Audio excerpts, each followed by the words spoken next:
Hi, welcome back to Plastering School Part 4. Today we're going to be looking at one of the best and quickest way to put up cove. Okay, the tools you'll need are a bucket, mitre box, filler, small piece of sandpaper, tape measure, pencil, Stanley knife, a small toothed saw. If you use a big carpentry wood saw on the coving, it will cause quite a bit of perforating to the edges, which you don't want. So the finer the tooth of the saw you can have for cutting it, the better. Some cork, trowel for buttering up the coving, and some multi-finish. Today we're going to be using a 127mm Pro Light Cove. It's got a cardboard coating on the outside. Looks exactly the same as your gyprock or North plasterboard coving, except it's a lot lighter, a lot easier to work with. Also, once it's up, it looks exactly the same. Today I'm going to show you the techniques I use for cutting, marking and sticking up cove. Now, if you get a mitre box that's the right size, the good thing about it is, if you put your cove in, so it's curving this way, then that is already more or less at the angle it will be going up onto the ceiling. Now, so to get your cuts in this, for an internal cut,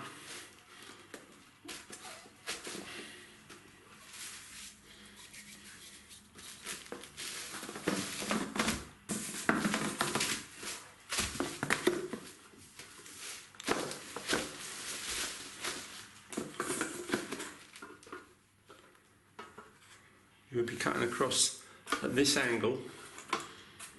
I'll show you that.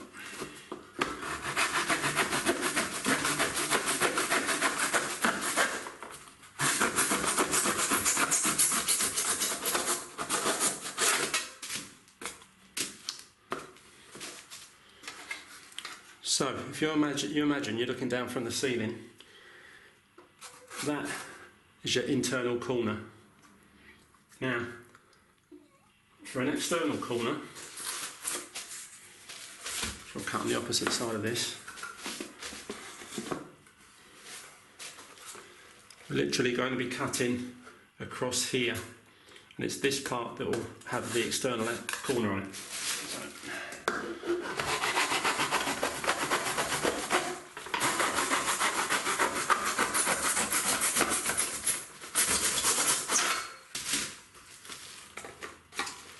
So again, now looking down from the ceiling, that is your external corner. You get the hang of this more, obviously, the more that you do it. Initially, you will make your cuts back to front, but that's just one of those things that comes with practice. See there where it goes up, or would go up onto the wall for your external. I've got one cut the other end on here as well. On this piece, you can see that's an internal cut, external cut. Now, the first thing you want to do is establish where your internal angles are going. So, we've got our two cut internal angles here. I've used offcuts. Pop these up to the ceiling, push them together to get the best tight mitre joint that you can. Then mark ceiling. I mark the wall as well.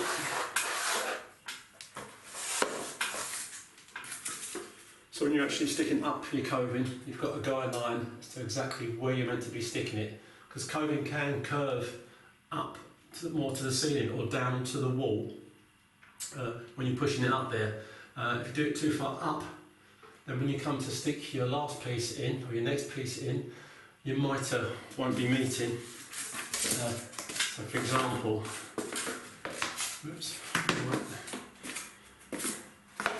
just push this onto the wall up here, and it goes way beyond the line, this way, and then that is stuck. You come to stick your next bit on, your mitre's not joining. So that's the whole reason for doing this, is to give you an accurate guide as to where your miters need to be. And you'll do that in each internal corner of the room. There's no externals in this room, but if there were, you would put two externals together and do exactly the same thing, marking around the outside of the external, so chimney breast or what have you. Okay, that was step one. Step two, take your measurements. You hold your tape about 3.5 inches down from the ceiling. That's more or less where the bottom of your coving is going to be. Once you've got your measurement across here, write it up on the wall, and then repeat. Go around the whole room, whatever the measurement is, mark it up on the wall. If the room is short enough, and you're using the 3 metre lengths, which you should buy the biggest lengths you can get, so you've got no joint, you just cut that in one. If you've got a long stretch of wall, then what you would do is cut 2 internals, stick that up, and then once you've stuck your first piece up, you can measure and do a cut for the remaining piece you need to fill in. But I'll be going through that later on in the video. When you've cut your miters, because you will still have some coarseness there from the edge of the saw on the internals and especially the externals, a little bit of sandpaper just on that internal edge, just to take those edges off and smooth that out. Okay, you've cut your coving to go around your room. Now if you lay the pieces along the walls where you're going to be fixing them, so they'll be ready to go up. Now, this length will fit, so when that's glued up, that's fine, that literally goes from wall to wall. My next cut on this length, we're left with a gap at the end that will need to be filled once it's put up. Now, what we'll do next is we'll knock up some gear and then we'll start to stick. If I start with this one, that'll go up, no problem. I'll then stick the second one, and then once the second one is stuck, that's when I'll take the measurement from up on the wall, cut this piece, then stick that in. Our third one here in this particular room, again, that fits across the room. Again with the last one, it's not quite long enough, so that will be stuck up, and then the last little piece will be measured and fitted in once we're up on the wall. Okay, there's no point buying Cove adhesive. It comes in small bags and for about £5, and you're paying about £5 for a whole bag of finish. And I've always got some finish left over, so I'll always go for finish. Sets nice and hard. I've always used it, had no problems with it at all, and it's cheaper than buying the Cove glue, and it goes off that little bit more slowly. If you mix up a Cove glue into your water, you haven't got that long before it goes off. Okay. You can knock this up by hand. You only need about half a bucket, but I'm using this because I'm lazy.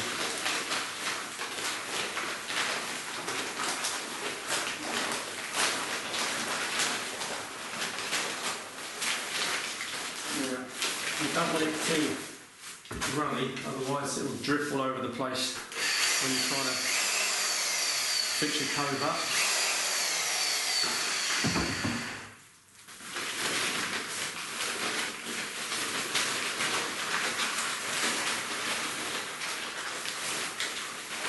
You want it to be a fairly stodgy consistency, well not stodgy but definitely thick, so it sticks well to the cove, and when you put it up you're not going to get dripping off of the cove.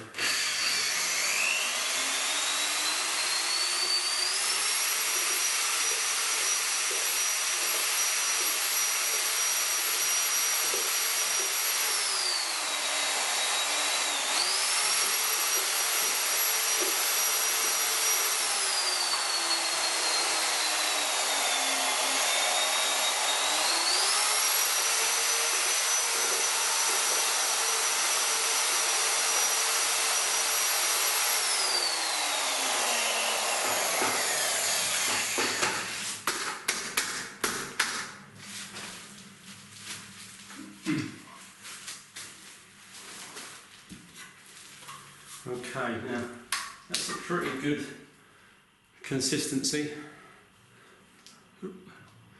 for coving.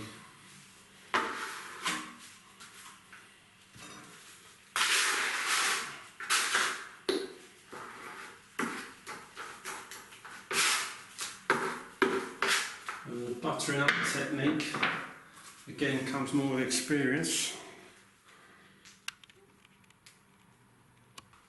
But just to show you on this demo piece, put it up against the side of the bucket. It needs to be thick enough so actually you get some sticking to the front of the trowel, and then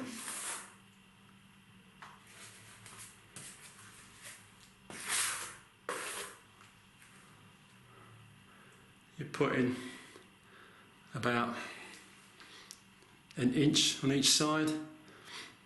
Again, obviously, how well this goes on comes with practice. I use a trowel, you could use a scraper just as well.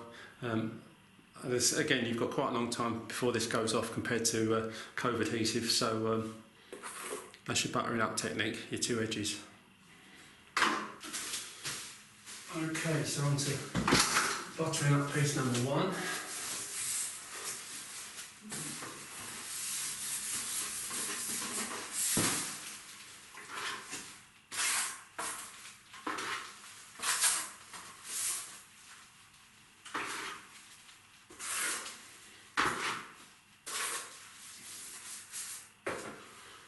I tend to rest mine on the ladder I'm using as I go down the length.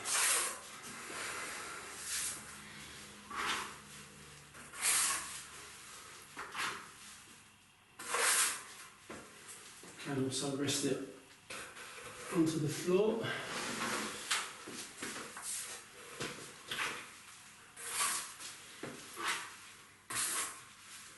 Again, as I said, I try and put about an inch worth of stuff on each side.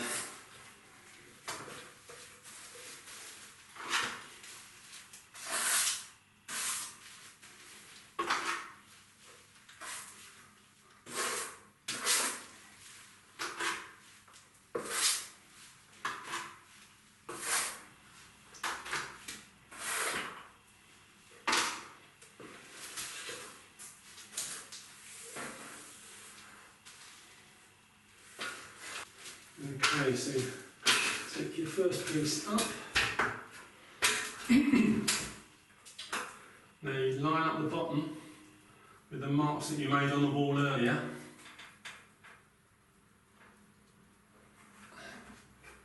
And then squash this into place. If you're going on to new plaster, it does tend to stick pretty well. Because it's lightweight, you can literally let it go. Move the steps across, push up your next bit.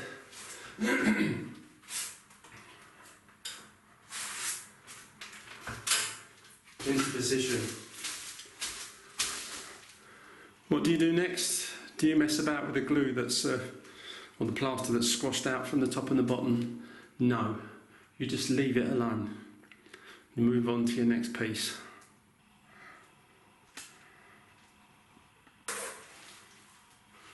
So we'll do the same again. Touch up your cove.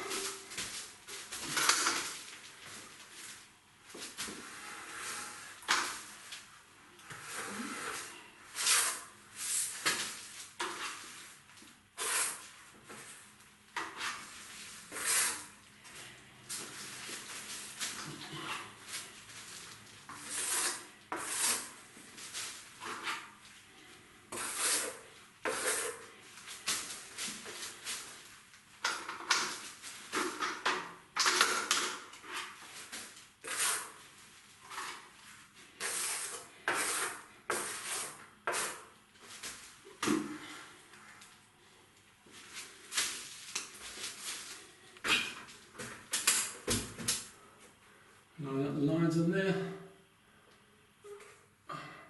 push the corner in Get it nice and tight as it'll go there, and then push your coving up. Push it enough so you've got your plaster squashing out from the top and the bottom.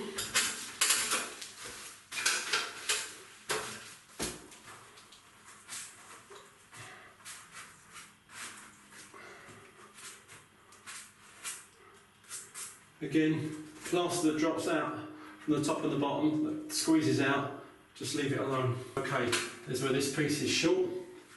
So that's when you take your measurement from your wall to the bottom edge of that piece of code.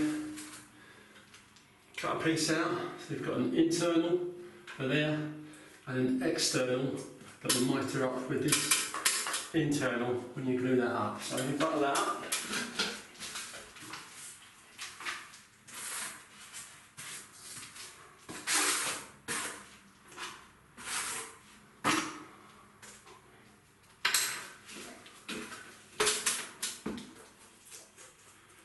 Put that into position.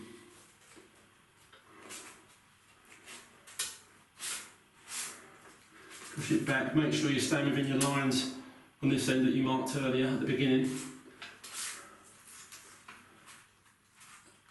And your mitered joint here. Again, then just leave that, start buttering up your next length. Again, get your corner in. Get your mitre together as best you can. And then push.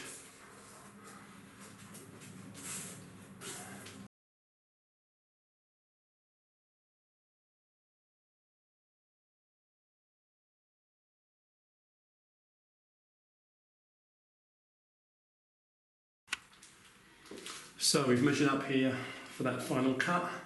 That's been done, buttered up.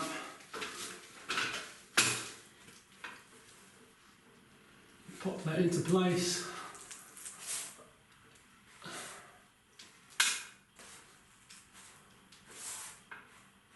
And now we've got all the coving on the wall.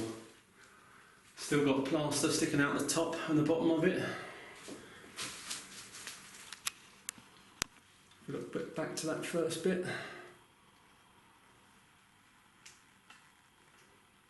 But that's going to be the next thing that we deal with. Now, going back to the first bit of coving we put up, the plaster up there, it's dried a little bit, it's not gone hard, it's not set yet, but it's set enough. If you tried to clean this off while it was still wet, it'd smudge it all over the place and make a heck of a mess. So it's now at this kind of stage, you can just score along it.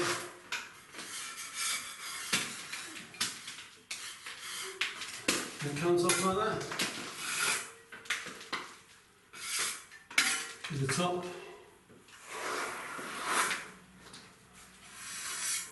And the bottom.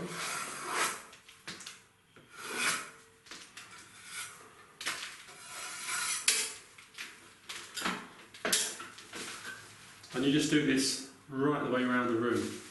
And the next stage is caulking. Now at this point we don't touch the mitres because they're going to be filled in with a lightweight filler.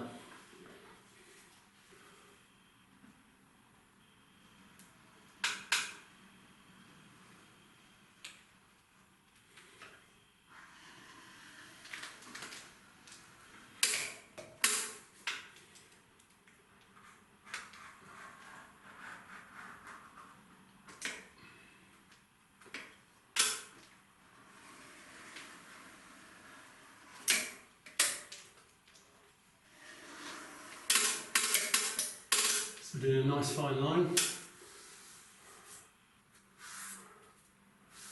Wet your finger. Scrape off any excess you've got on your hands.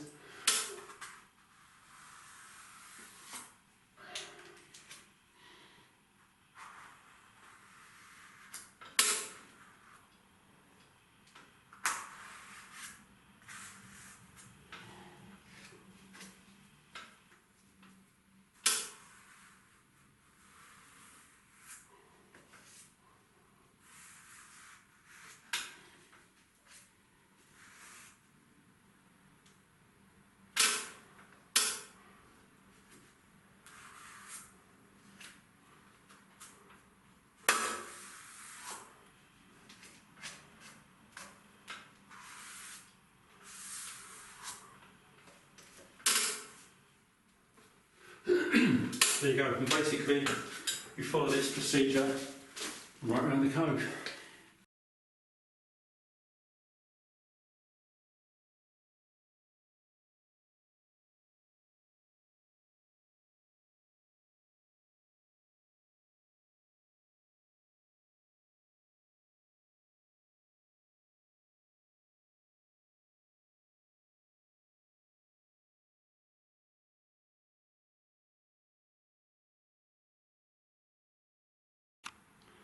Okay, last but not least is our mitre joint. Now, if you can run a filling knife down that, and you can feel any kind of slight bump on one side or the other, what I tend to do is just take a little bit of that edge off with a very sharp Stanley knife.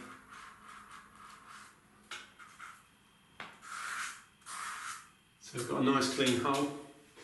And then I use a lightweight filler. There's all sorts of different brands, but you know when you've got the right one when you pick it up and it feels empty.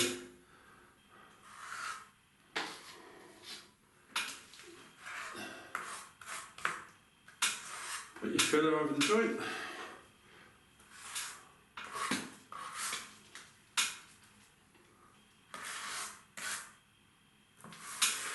And smooth it off. Now this stuff doesn't tend to shrink or crack.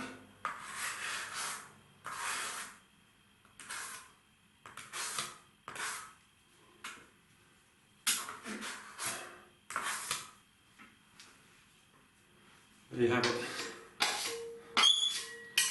Once that's painted in, absolutely fine.